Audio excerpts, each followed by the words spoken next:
In spite of social media and instant access to hundreds of people in our lives, loneliness is at epidemic levels today.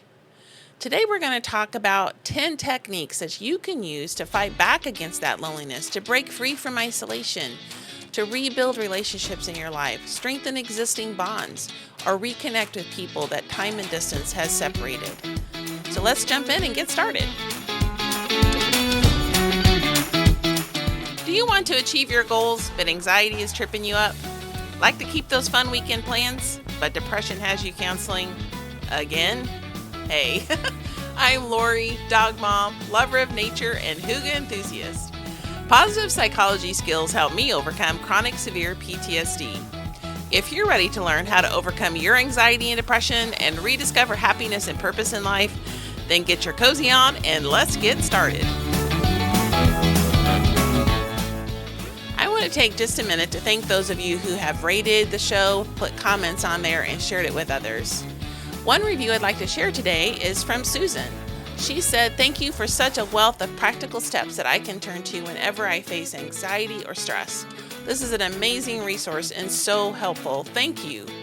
And thank you, Susan, so much for that review. I appreciate it. Reviews and ratings are the number one way to get the word out about the podcast, and also with you sharing it with others in your network. So thank you so much for those of you that have done that.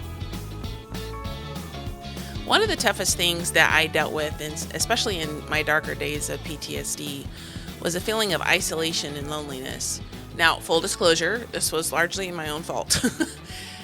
Because of the emotional difficulties I was facing, I couldn't handle people. It caused a lot of anxiety, and people that I was close to, I was pushing them away. There were a few that braved that and pushed back. But for the most part, people didn't really know what to do. I wasn't asking for help. I wasn't really reaching out, and they were trying their best to respect me. And I really couldn't handle people. But it left me feeling very isolated and very alone. And this month, the month of September, is Suicide Prevention Awareness Month. And one of the things that you find yourself struggling with in those moments is, if I were to die, if I were no longer on this planet, would anybody even miss me? Especially when you're dealing with that extreme loneliness or isolation. So today I want to talk about 10 things that you can do, either as a person struggling with PTSD, or if you have someone in your life that you can tackle one of these and try to help and support them. But 10 ways that you can strengthen the relationships with those around you. And these will work with anybody, really. But I'm going to try to tailor it a little bit, specifically for people dealing with PTSD. So let's go ahead and jump in and get started. The very first one is to schedule some one-on-one time. And knowing that time is precious and we don't always have a lot of it, we do recommend that you limit this to, say, up to 10 people that you really care about. Even if you can't fit in quite all that 10, just get some people that you really care about and schedule some one-on-one time. And at least do this at least once a quarter. If you can, once a month is even better, but at least once a quarter, where you schedule, like write in your calendar, where you're spending at least an hour with this person one-on-one. You can make it a date. Go out and meet up for lunch somewhere with a friend, or go for a hike, or have them over to your house. Just some simple ways to deal with one-on-one. And this one is particularly helpful if you're dealing with PTSD or someone who has it, because crowds can be very overwhelming.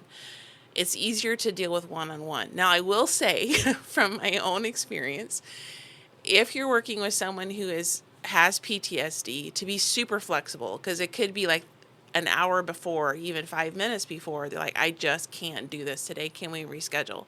So understand that there's a strong likelihood that you're going to need to be pretty flexible when dealing with someone with PTSD, but they're going to more likely be able to handle that one-on-one time. So make it a priority. Schedule some one-on-one time to be able to sit down with them, connect with them, check in with them. You may not be able to talk about them particularly, but just being able to spend time with them is helpful.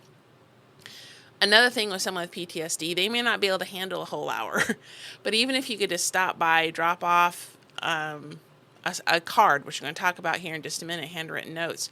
But if you can just do a small, simple thing, spend 5 minutes with them, just do a little bit of one-on-one time, that will help maintain that connection and help them feel a little less lost and isolated in the midst of their depression.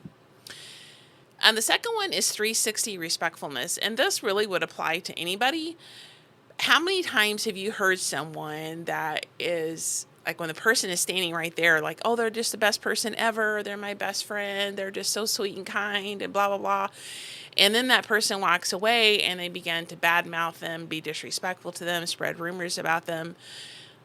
One, that's just disrespectful across the board. You should never do that. But two, it's going to get back to that person eventually. And it will destroy any kind of trust that you have in that relationship. So you need to have 360 respectfulness, meaning all degrees and all places at all times. Never be disrespectful to that person behind their back. But this is really for anyone. It has nothing to do with PTSD, but this would be for anybody. One way that you can connect with someone, this would be number 3, is super powerful, only takes a few minutes, but is incredibly powerful, and that is handwritten notes. And you may be thinking, okay, we're in a digital age, I'll just send them a text, which is helpful. Don't get me wrong, that is helpful. Being able to reach out via text or Facebook or whatever. But in this digital age, it's even more powerful to receive a handwritten note, because it means that during that time, that person was thinking of you, or you're thinking of that person. You were taking 5 minutes of your time to dedicate to writing this note and making sure they get it. Incredibly powerful. I saw this when I was working with the Army. This was before I got really bad at PTSD, but I used to buy probably a couple hundred Christmas cards every year. And I would give one to every single person that I knew throughout the command, and I would hand deliver them often. Sometimes I would leave them on their desk if they weren't around, but I would try to give them to the individual. And I cannot tell you the difference it would make. It would surprise me. I mean, people that I would walk up, they'd look discouraged and just really struggling. I'd give them a Christmas card. Their whole face would light up, and they'd sit there and talk to me for the next 10 minutes because I took the time to give them a handwritten note. This could be something that you just scribble on a sticky pad and stick in someone's lunchbox, or put them on their desk, or however you do that, hand it to them at church. It's so incredibly powerful and has such a huge impact on someone. There's something about the written word that has such an impact on the heart. I worked with a guy who, he had been praised many times for his work. He did a great job. But one of his colleagues had written a note to him, thanking him for what he had done and telling how much it impacted her, and gave it to him. He kept that in his backpack for years because of the impact it had on him. Handwritten notes are hugely impactful. It's not a lot of work. And this is something that you can especially do for the PTSD people in your life or people who are struggling with depression and anxiety for whatever reason. Write them a handwritten note. If you're a believer in Christ, you know the Bible, give them a Bible verse that can be encouraging to hold on to. Such a powerful way to connect with those around you. Number 5 is to understand what that makes that other person feel important. I'm sorry, this is number 4. What makes this other person feel important? Every single person has a desire in their heart to feel important to somebody. And we often think, well, I would like to do X, Y, and Z, so I will do that for them. And don't get me wrong, this is important and it can be impactful. But what has the most impact on a person is when you meet them where they are. What makes this person feel important? And I'm going to have a podcast in the future that dives into this a little bit more, because it's a topic that can kind of stand on its own.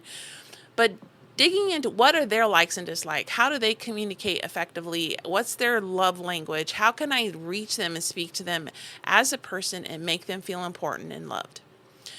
Really beneficial way. Number 5 would be totally listen. So when someone is talking to you, and I alluded to this in a podcast last week when we talked about how to celebrate good news, we're so often distracted when people are talking to us. We're reading something else, we're on the phone, we're busy doing something. And don't get me wrong, sometimes casual conversations, that's how it goes down. It's not a big deal.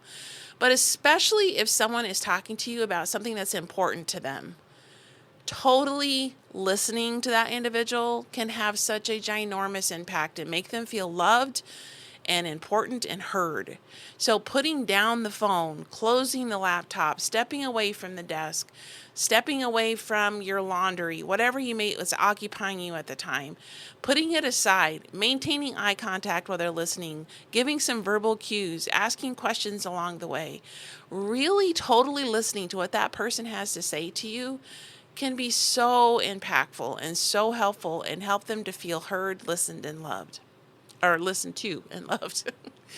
Another thing is that can be very impactful in strengthening your relationships is to be the patient and calm person in the midst of a storm. Now, I can tell you that sometimes just my personality, I can get wound up over stuff, but especially when I was dealing with a lot of anxiety, you're just freaking out over whatever. If the person is talking to you and they're freaking out, being that person that's patient and calm can help them de-escalate much quicker. So not getting wound up with them. This can also help when you're in meetings and family discussions. When you've got someone that is ratcheting it up and they're getting all anxious and excited, maintaining a spirit of patience and calmness can help calm it down much quicker. It could be in a family debate, a church meeting, whatever that may be. When you've got somebody that's anxious, it can make a huge difference. And I will say myself, I have been on both sides of that equation. I have been the person that has been wound up and anxious or whatever. And I've also been the person that was patient and calm. And I can tell you that the patience and calmness will help bring it down. And there's actually a scripture that talks about a soft answer turning away wrath. If you can keep that calmness in the conversation and in the midst of all this anxiety, it helps bring it down a notch or two. And number 7 is being in the moment on a moment's notice. Now, this is something you cannot do all the time, nor can you do it for everybody. But when you can and it's necessary, you need to do that, especially for the people that are close to you and when they really need it. So again, you can't do it always, but you also can't do it never. You have to do it occasionally. So this would be when someone is facing an emergency for whatever reason and you drop everything to be with them. So maybe something happened and they're in the hospital, they're at a crisis point emotionally and they really need someone to talk to, whatever it may be. If they're in crisis and you drop everything to be with them, that is such a ginormously impactful moment for them because they understand, hey, you've got a lot on your plate, you have a lot going on, and yet you cleared all of that to be with them in this moment. They will never forget that. People have done that for me before, and I still remember it clearly. One time I had an allergic reaction and I wasn't able to breathe. And I called my mom, who is 7 hours away from me. And she's like, Lori, get to the hospital now. So I left to go to the hospital. But typical me, I don't call anybody local. It was the middle of the workday. I didn't want to bother them, didn't want to interrupt their day. And I was like, hey, I'm going to the hospital. The doctor's going to handle it. I'll be all right. Well, I was laying in the hospital bed and looked up and in walks my best friend. I'm like, what are you doing here? My mother had called her and told her that I was in the hospital. She talked to her boss. Her boss is like, absolutely, Lori needs you right now. She dropped everything, left work, came and spent probably 2-3 hours in the hospital with me, drove me home when it was done, made sure I was okay, went up and got my truck from the hospital and brought it back. And she dropped everything to take care of me. And I remember that to this day. So being with a person on a moment's notice can be hugely impactful. They remember it. It will stick with them forever. Everybody screws up occasionally.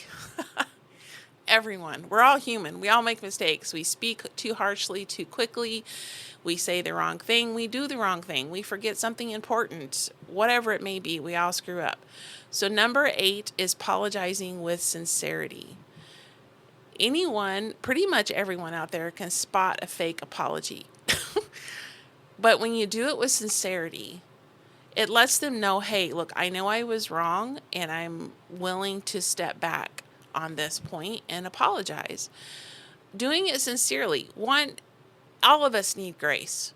And so if you will ask for that, and as the recipient of that apology, if you give grace in the same measure that you need it, when it's your turn to apologize, that person is more likely to extend that grace. But to apologize with sincerity. So this is kind of 8 and 9 together. One is to apologize with sincerity, and the other is to extend grace for that apology. This can help bring healing to a relationship, restore trust, etc., which there's a whole nother topic on trust building, and we'll get to that in another podcast. But apologizing sincerely, one, it can restore trust for the individual that you wronged. If you admit that you were wrong and you acknowledge that, and they're like, hey, this person knows they are wrong, it decreases the likelihood that you'll do it again. Because you acknowledge the fact that you're wrong and you accept that. You've taken responsibility for that. And it can help restore trust in that relationship. And to spend just a little bit more time on number 9, and that is extending grace, all of us need it. And I know sometimes people are like, you do it once and I'm done. It's a one and done. You break trust with me, I'm never going to trust you again. And admittedly, there are people out there that are not trustworthy. And that's a good thing to understand and to know those boundaries, to set those boundaries with those people. But also remember that you screw up too. We all screw up. Everybody does. So what level of grace do you need from people to be able to come back from mistakes that you make? And do your best to extend that same level of grace to others when they sincerely apologize. Now, I'm not talking about being a floor mat and letting people walk all over you. That is absolutely not healthy. It's very toxic in a relationship. You do need to stand up for yourself sometimes, but understanding to extend grace and forgiveness to people when they wrong you is actually good for you, because it's harmful to you to hold that emotional baggage of revenge and hate and whatever. It's better to let it go.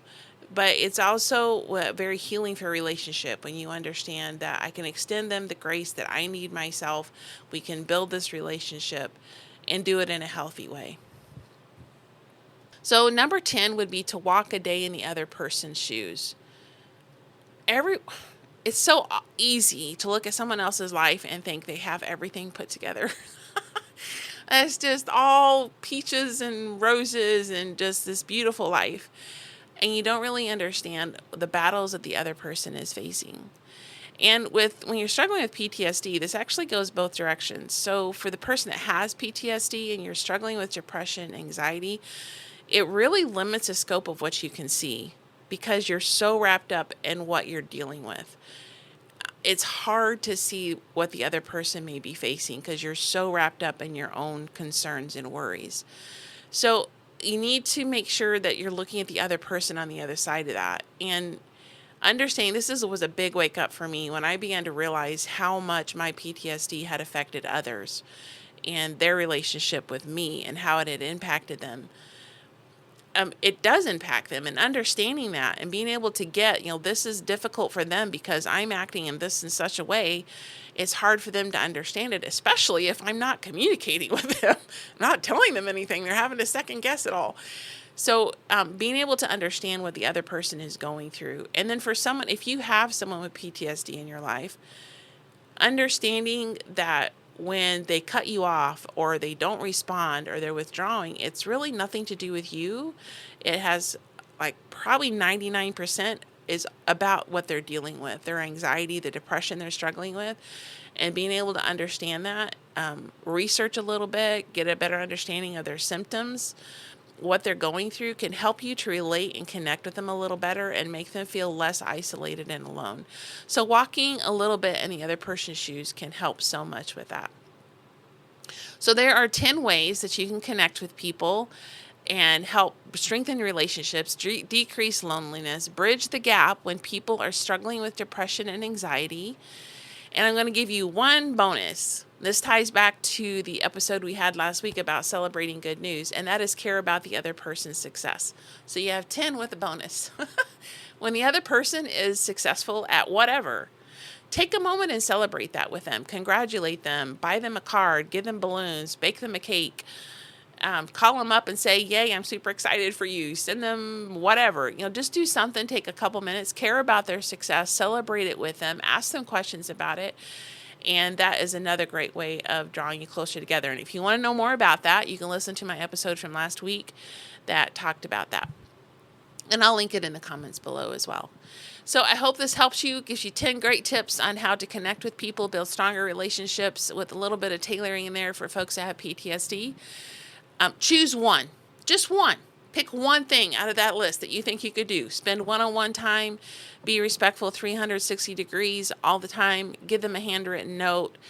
Make sure that you understand what makes the other person feel important and you're connecting with them. You're totally listening to them. You're being patient and calm when they're wrapped up and wound up. Being in the moment at a moment's notice. Apologize with sincerity. Extend grace. And walk a day in the other person's shoes. I hope you find these helpful. I'd be excited to hear what you think. And we'll talk to you next time. Another great way to connect with folks is to join our Facebook group. The link is in the comments below. You can come over and share what you're thankful for this Thursday, post your favorite picture of the week on Friday, and some other cool stuff. So we hope to see you there. Hey, my friend, I hope you enjoyed today's episode. If so, would you please take 30 seconds and share it with someone you know who may be struggling with depression and anxiety? Also, would you please leave a quick review for the show? Knowing how this podcast is helping you fills my heart with so much joy, and it motivates me for future episodes. For now, it's time for Sam and I to head outside to enjoy some sunshine and fresh air. We'll see you back here on Tuesdays and Thursdays for more great episodes.